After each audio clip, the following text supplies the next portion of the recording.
What is up, guys? Eric here from Even Productions here with my second video in relation to UFC 322 because the other one just didn't upload.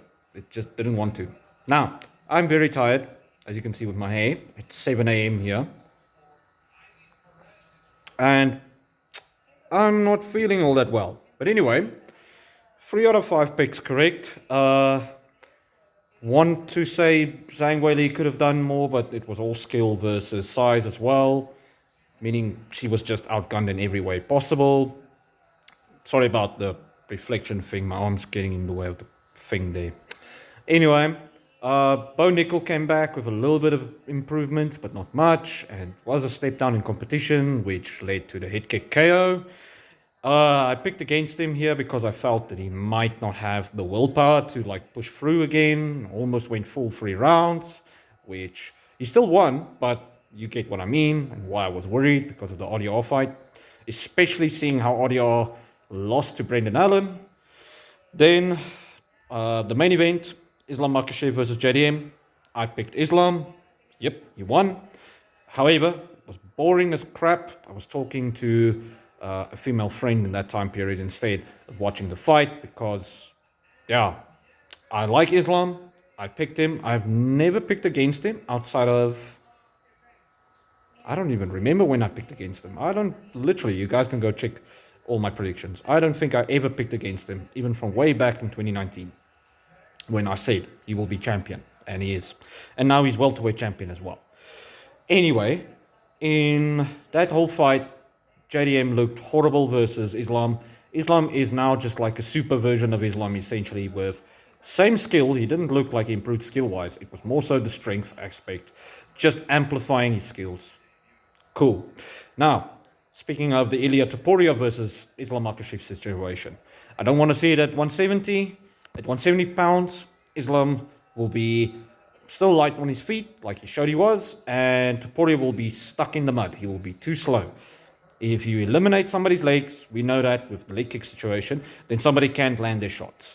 That means fat Ilia, because if you go look out of camp how he looks, like he's sparring with Usman, that I have on this channel, you can go look for it. He is much slower to land his shots. Now, yes, he was tagging up Usman in that clip, albeit Usman was landing shots on him back, and Usman's boxing is rudimentary at best. It's not great, it's not bad, but it's horrible compared to JDM, for example, that just lost to Islam. You see? And the way Ilia Topuria is built, his stomach grows and his shoulders. That means he's top heavy. So if you were to say double leg him when he's coming in, like JDM got double legged, boom, he's on the ground. Throw the arm over this top shoulder here. I don't remember the exact takedown's name because I'm tired as hell. Whoop, grab the single leg and you can just get him down. And that's one of Islam's favorite takedowns. One shot because of the upper center of gravity with the added weight. Then on top of it, his punches physically will be a bit slower. It'll hit a lot harder when it lands, but will be slower. And clearly, if he's much slower, then he's going to get taken down or he's going to get outstruck. That's why at 170 pounds, I don't want to see that fight. At 155, it makes sense. It really makes sense there. Because that was 10 pounds, not 15 pounds plus that he needs to get. What else?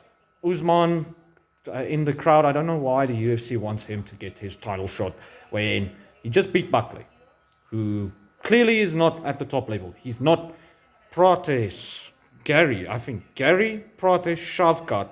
He's not on that level. Bilal. Dude, everybody forgot that before JDM, Bilal had a crazy win streak to the belt.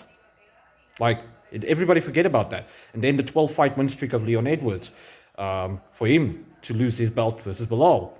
And then JDM, 18-fight win streak before this loss. Yet Usman lost, I think, 3 in his last 4 fights, if I'm not mistaken.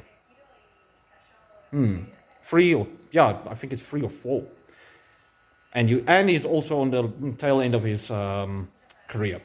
Yet they want him to fight for the belt. I'm like, nah, give the contenders a shot.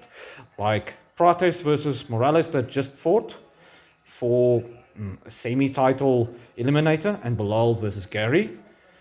Then between those two fights, put one of the guys in between to fight for the belt, like maybe Shavkat.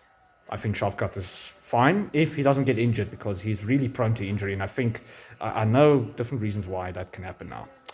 But anyway, my picks went great. The whole event was a 7 out of 10 for me because of all the knockouts.